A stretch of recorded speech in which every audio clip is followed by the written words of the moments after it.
Hello everyone.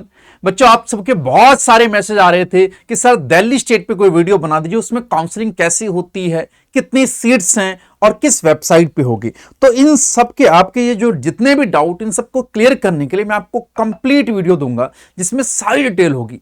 Video को skip मत करना, कंप्लीट वीडियो देखना। तुमसे एक एक चीज क्लियर कर दूंगा कि कहां पे काउंसलिंग होगी, किस किस मेडिकल कॉलेज के लिए काउंसलिंग होगी, कितनी सीट्स हैं और काउंसलिंग कराने का तरीका क्या होगा। बस तुम कंप्लीट वीडियो देखना, ठीक है। और शुरू करते।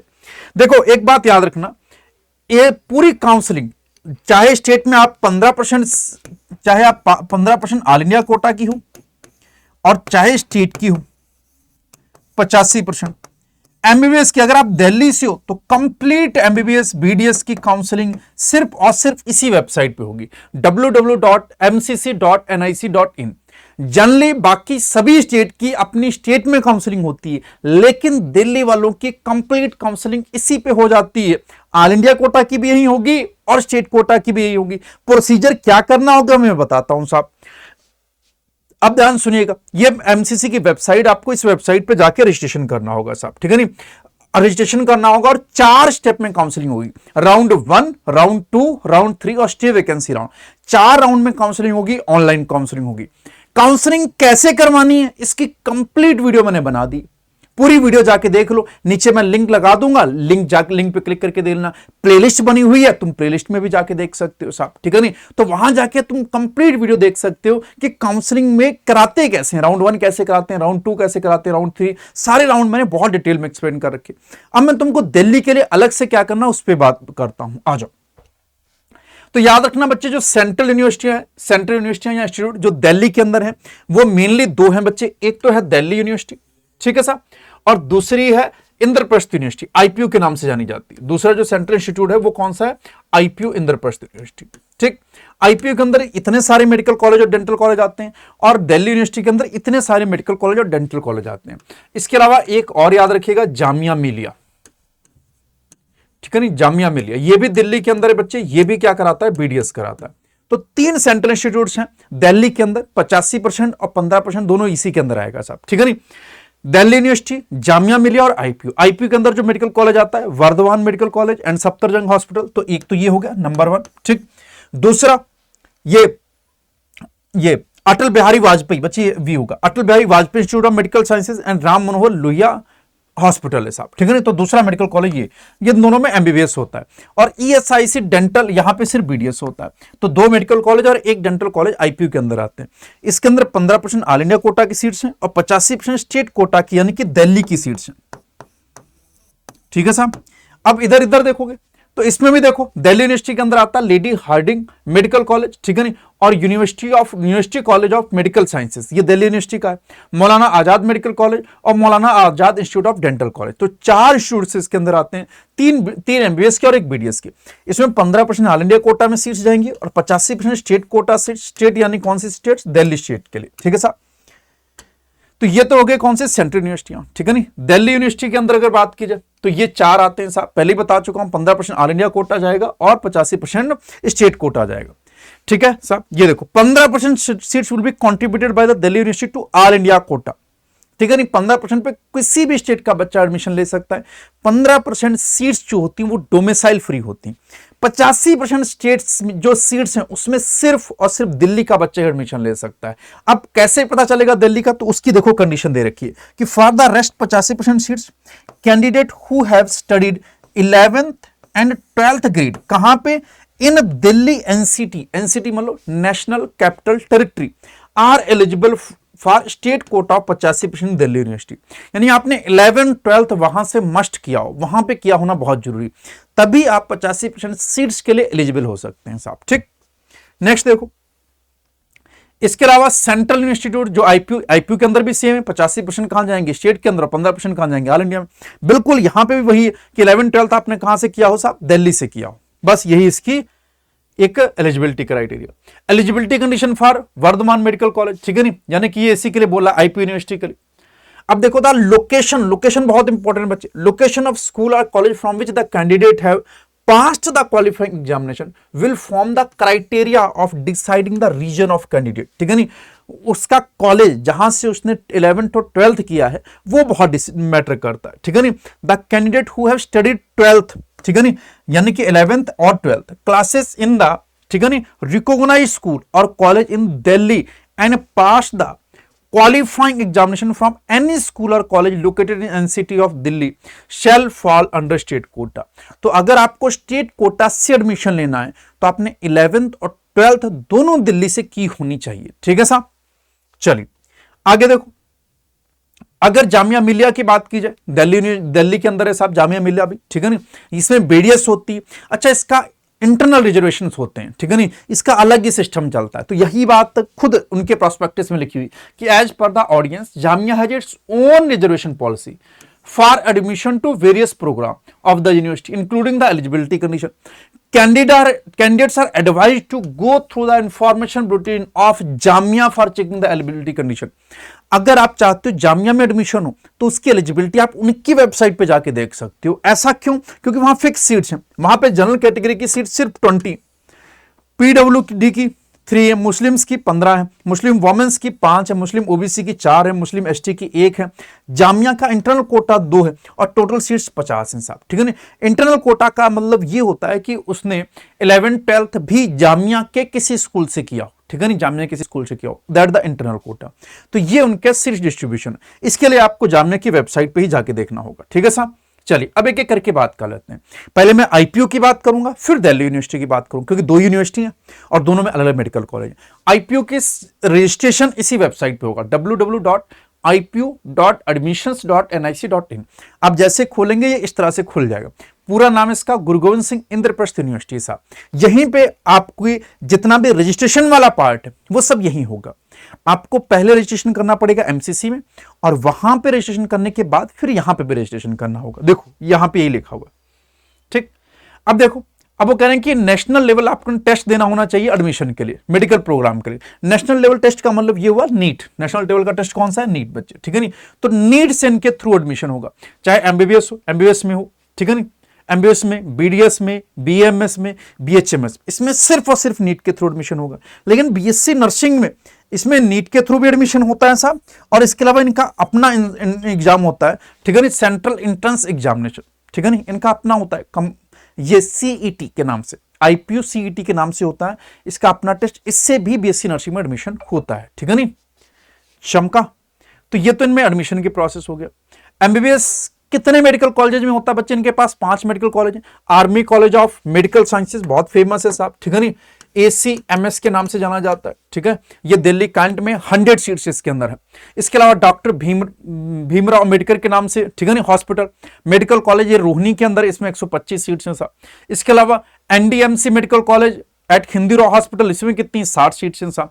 VMMC बहुत फेमस साहब, बहुत फेमस, फेवरेट बच्चों का, 170 सीट्स हैं साहब इसके अंदर। इसके अलावा Atal Bihari Vajpayee institute of medical sciences, इसके अंदर 100 सीट्स हैं। तो ये सीट्स हैं टोटल एमबीबीएस की साहब, ठीक है नहीं। अब इसके अंदर 15% सीट्स ऑल इंडिया कोटा में जाएंगी और 85% सीट्स स्टेट कोटा में जाएंगी। इसके अलावा बीडीएस का यहाँ पे एक कॉलेज है ESIC dental college, that the 62 seat. ये कॉलेजेज जो आईपीयू से अटैच्ड है, वो यूनिवर्सिटी है बच्चे, यूनिवर्सिटी के अंदर आते हैं कॉलेज। तो टोटल कितने? 5 मेडिकल कॉलेज और 1 डेंटल कॉलेज, ठीक साहब। अगर वीएमसी की और इन सब की फुल फॉर्म देखनी तो यहां से देख सकते हो, Vardhman Mahavir medical college and Safdarjung hospital, पूरा नाम ये है बच्चे। Atal Bihari Vajpayee institute of medical sciences and, ठीक है नहीं, डॉक्टर राम मनोहर लोहिया हॉस्पिटल है। North Delhi municipal corporation medical college, ठीक है साहब। इसके अलावा डॉक्टर बाबा साहब अंबेडकर मेडिकल कॉलेज, ठीक है साहब।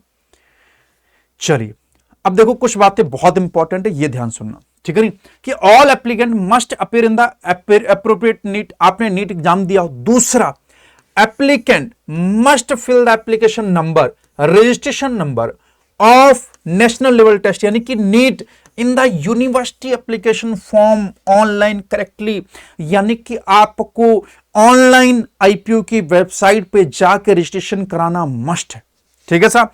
Failure to provide application number या registration number correctly shall lead to summary rejection, ठीक है नहीं, summarily rejection of the application form and the applicant shall not be considered for admission और counselling conducted by university, ठीक है साहब। ये तो बात होगी साहब कि आपको एडमिशन अगर लेना है इन सब मेडिकल कॉलेज में 85% सीट से, तो एक तो 11th 12th वहां से करना जरूरी है, दूसरा आप जाके वहां रजिस्ट्रेशन करोगे, ठीक है साहब, फिर काउंसलिंग के प्रोसीजर को फॉलो करोगे। काउंसलिंग सारी एमसीसी पे होगी, लेकिन वहां जाके रजिस्ट्रेशन आपको करना पड़ेगा। बोलो आया? चलो अब एलिजिबिलिटी कंडीशन की बात करते हैं। Army college of medical sciences, इसके लिए एलिजिबिलिटी अलग होगी बच्चे, ठीक है, जो कि आर्मी कैटेगरी के लिए होती है। अब इसमें टोटल 100 सीट्स हैं साहब। ये 100 सीट्स ये उनके लिए हैं जिनकी that is the wards are children of eligible army personnel, and reservation of seats of students of SC ST category would be as per government of NCT of Delhi policy, ठीक है साहब। अब the admission to the SMC is for the children of eligible serving army personnel, ex army personals and war widows और widows of the army। सिर्फ इन्हीं के बच्चे यहां एडमिशन ले सकते हैं, हर कोई नहीं साहब। यहां पे एलिजिबिलिटी क्राइटेरिया है कुछ, ठीक साहब। The children of following category of army personnel are eligible and they are required to submit the relevant certificate as given against the category applicable to them as proof of their eligibility for admission to SMC at the time of counseling or admission, ठीक है नहीं। तो ये आपको eligibility होगी तभी आप ACMC में एडमिशन ले सकते हैं।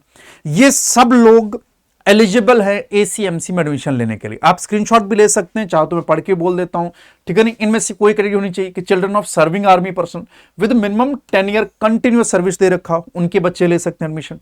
Children of ex army personnel, ठीक है नहीं, ग्रांटेड और awarded regular pension, family pension, liberalised family pension और disability pension at the time of their superannuation, demises, discharge और रिलीज इनवेलमेंट मेडिकल बोर्ड, ठीक है नहीं। This include children of recruits medically boarded out. आप पढ़ सकते हैं बच्चे इसको, ये सारे बच्चे एलिजिबल होंगे उसमें एडमिशन लेने के लिए। एक बात और, ये कुछ स्पेशल केसेस हैं।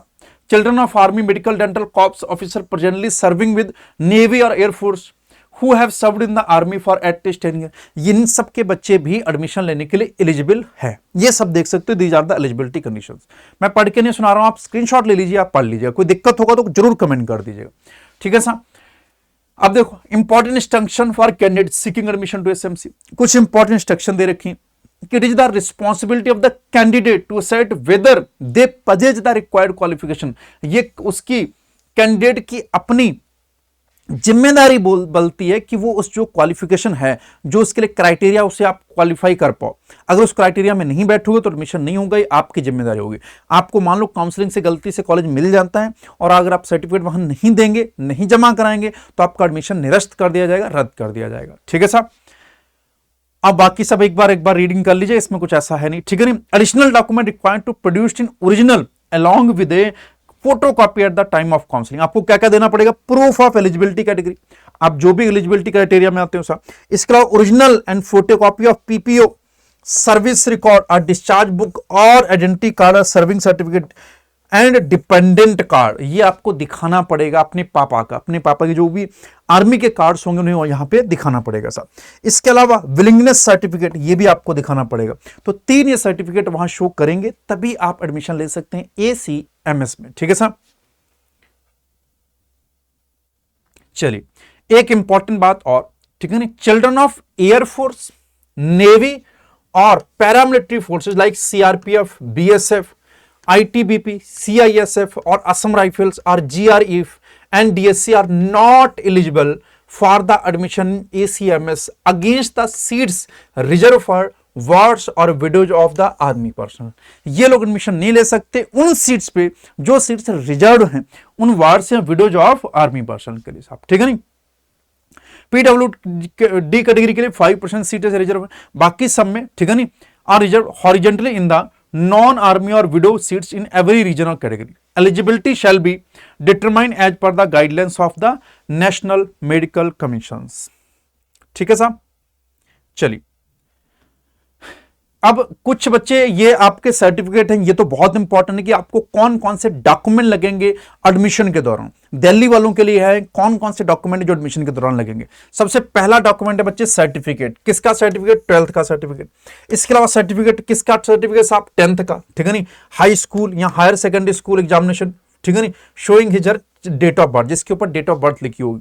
तो 12th का सर्टिफिकेट, 10th का सर्टिफिकेट, इसके अलावा certificate of marksheet from board which he pass the twelfth और इक्विवेलेंट एग्जामिनेशन, आपने ट्वेल्थ पास किया या इक्विवेलेंट एग्जामिनेशन पास किया, उसका सर्टिफिकेट आपको दिखाना पड़ेगा। और क्या इशू होना चाहिए, नीट का स्कोर कार्ड चाहिए साहब, माइग्रेशन या ट्रांसफर सर्टिफिकेट चाहिए, अगर आपका वो चेंज हो रहा है, माइग्रेशन हो रहा है साहब, ठीक है नहीं, आपको लग रहा कि आपकी स्टेट चेंज हो रही साहब, तो माइग्रेशन और ट्रांसफर सर्टिफिकेट लगेगा, ठीक है नहीं, फ्रॉम द यूनिवर्सिटी और board last attended by him और her, certificate from the prescribe authority showing that he is belong to the SC ST और OBC कैटेगरी। ये तभी होगा जब आप एप्लीकेबल होगा, ठीक है नहीं। अगर आप ध्यान सुनिएगा, अगर आप SC ST या OBC कैटेगरी से बिलोंग करते हैं, आपने भर रखा है फॉर्म में, तो उसका सर्टिफिकेट भी आपको शो करना पड़ेगा। और देखो साहब, any other document as may be asked by the university और कॉलेज, ठीक है साहब। फिर इसके बाद मेडिकल एग्जामिनेशन भी होगा, जैसे selected candidate will have to undergo medical examination, ठीक है नहीं, by duly constituted medical board of respective college, only those, ठीक है नहीं, certified to medically fit by the board admitted, जो फिट होंगे उन्हीं को एडमिशन मिलेगा, जो फिट नहीं होंगे उनको एडमिशन नहीं मिलेगा साहब। Any rejection on medical ground may be communicated by the respective college to the university immediately well before start of next round of counselling, ठीक है नहीं। Student would undergo the course on full time basis, no private practice और part time job being permissible, ठीक है नहीं, आप कोई भी प्रैक्टिस या पार्ट टाइम जॉब नहीं कर सकते जब तक आपकी पढ़ाई चलती रहेगी, ये भी कुछ चीजों का ध्यान रखिएगा, ठीक है साहब।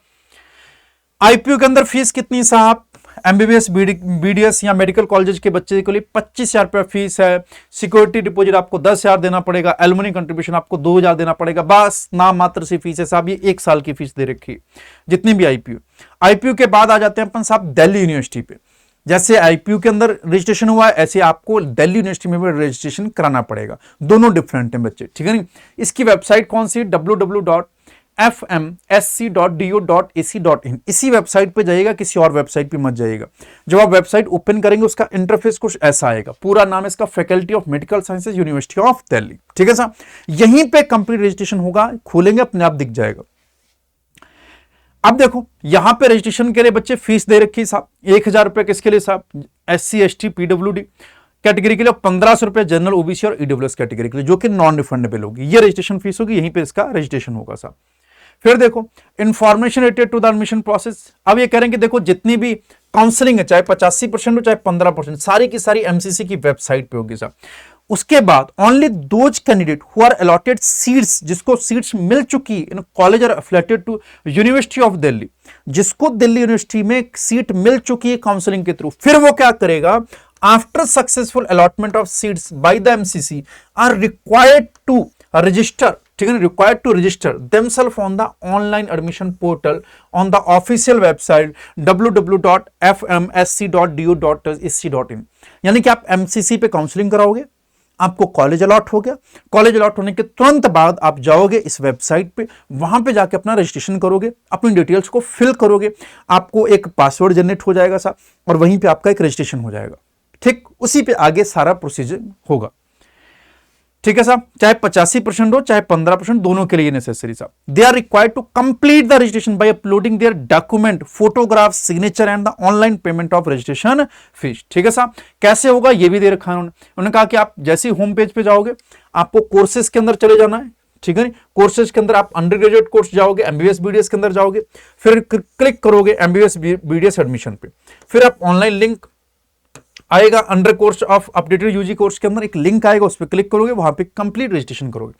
रजिस्ट्रेशन करने के बाद ये सारे डॉक्यूमेंट है जो आपको अपलोड करने, ये इंपॉर्टेंट है, ये डॉक्यूमेंट भैया तैयार कर लो, नहीं तैयार हैं तब तैयार नहीं होंगे, याद रखना, देर हो जाएगी, तो अभी से तैयार कर लो सारे डॉक्यूमेंट। कौन कौन सा, देखो पहला है पासपोर्ट साइज फोटोग्राफ जो कि आपको अपलोड करना है, कौन सा वाला, जो नीट में यूज किया था, नीट के फॉर्म भरते टाइम, नीट का जब आप एडमिट कार्ड ले गए थे उस दौरान। दूसरा क्या यूज करोगे आप, सिग्नेचर अपलोड करोगे, स्कैन।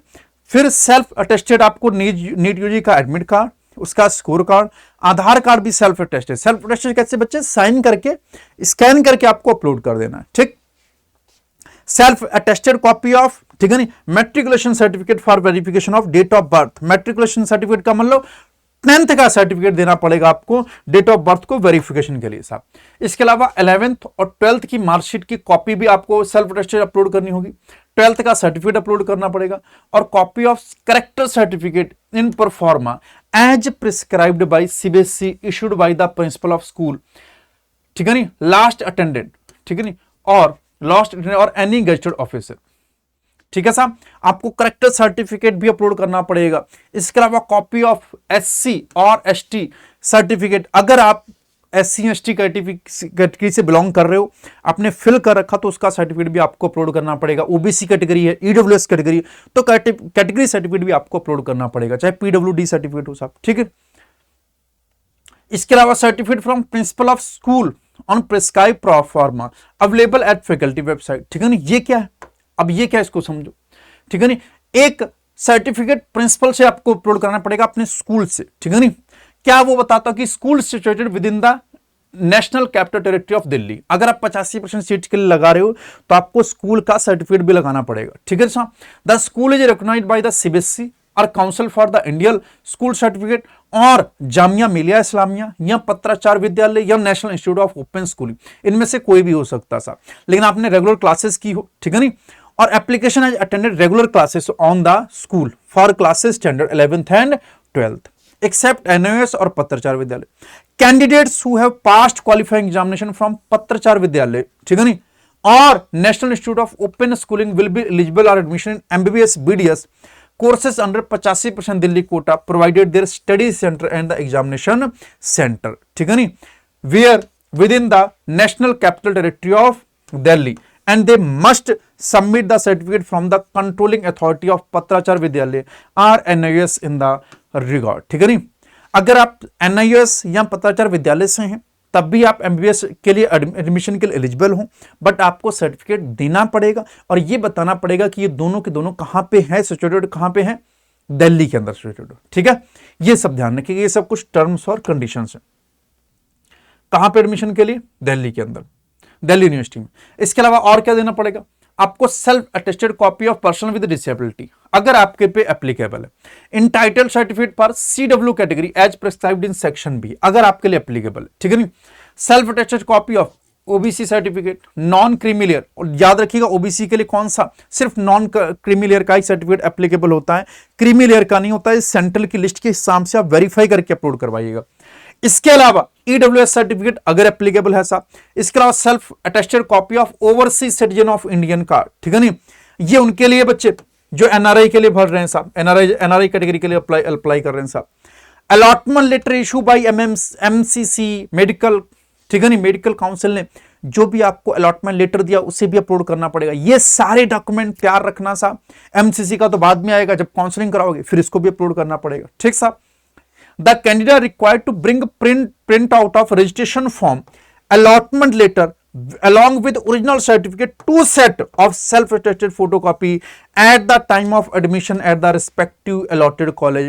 Original document और उनकी कम से कम मिनिमम 2 सेट फोटोकॉपी मिनिमम, ये साथ में रखिएगा एडमिशन के दौरान। ये सब बोला जा रहा है भैया, ध्यान दे लो, इसीलिए मैं वीडियो बना रहा हूं। मैंने काम की बातें बता रहा हूं, कोई फालतू की बात नहीं। बाकी पूरा का पूरा आप जाके वेबसाइट पे ब्राउज़र डाउनलोड कर सकते हो, उसमें सब कुछ दे रखा होता है, ठीक। चलिए साहब, एक दो बातें और याद रखिएगा बच्चे।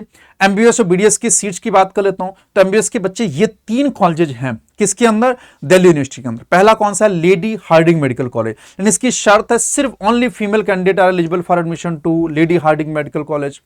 दूसरा मौलाना आजाद मेडिकल कॉलेज, बहुत फेमस है, इसके बाद यही उठता है साहब। फिर तीसरे नंबर पे university college of medical sciences UCMS, ठीक है नहीं। और बीडीएस के लिए Maulana Azad institute of dental sciences, ठीक है साहब। Seat statement showing total number of seats in MBBS BDS courses, ठीक है नहीं। अब देखो सीट्स की बात कर लेते हैं, ये देखो सीट मैट्रिक्स है। अगर लेडी हार्डिंग में बात की जाए तो 240 सीट्स हैं, मौलाना आजाद मेडिकल कॉलेज में 250 सीट्स हैं, यूसीएमएस में 170 सीट्स हैं, लगभग 660 एमबीबीएस की सीट्स हैं किसके अंदर, दिल्ली यूनिवर्सिटी के अंदर। अब इसमें भी देखा जाए तो ऑल इंडिया कोटा में 15% सीट्स में लगभग 36, 37, 25 टोटल 98 सीट्स चली जाती हैं साहब, कहां पे, ऑल इंडिया कोटा में। और 541 85% दिल्ली के बच्चों के लिए साहब, ठीक है नहीं। तो इस तरह से ये पूरा सीट मैट्रिक्स, आप इसका चाहें तो स्क्रीनशॉट ले सकते हैं। इसी तरह से बच्चे बीडीएस की सीट्स होती हैं, ये एमबीबीएस की हो गई, ये बीडीएस की। ये बीडीएस की टोटल 50 सीट्स हैं सिर्फ मौलाना Azad institute of dental sciences. इस 50 में से 8 ऑल इंडिया कोटा में और 42 स्टेट कोटा में, यानी 85% सीट्स। अच्छा, यहाँ पे बाकी सब तो समझ आ जाता है, लेकिन ये नहीं समझ आता ये कौन सा कोटा है, एनजीओआई, ठीक है नहीं। तो एनजीओआई क्या है, देखो ये थोड़ा स्पेशल है, अलग है थोड़ा। इसको बोलते हैं nominee of government of India. NGOI या सेंट्रल पूल स्कीम, ये ऐसा होता है कि कुछ बच्चों का रेफरेंस सेंट्रल गवर्नमेंट देती कि इन बच्चों को आप एमबीएस में एडमिशन दे दीजिए या बीडीएस में एडमिशन दे दीजिए। तो ये on the basis of reference होता है। और ये टोटल सीट्स कितनी, 6 मौलाना आजाद मेडिकल कॉलेज में और 15 सीट्स हैं लेडी हार्डिंग मेडिकल कॉलेज में एमबीबीएस की, ठीक है साहब। ये फील्ड होती है on the basis of recommendation of ministry of health and family welfare, government of India. यानी कि इंडिया गवर्नमेंट जो है रिकमेंड करती, उनके आधार पे होता है साहब। अब ये recommendation made by the ministry for the names sponsored by various authorities as university और the ministry of health and family welfare, government of India.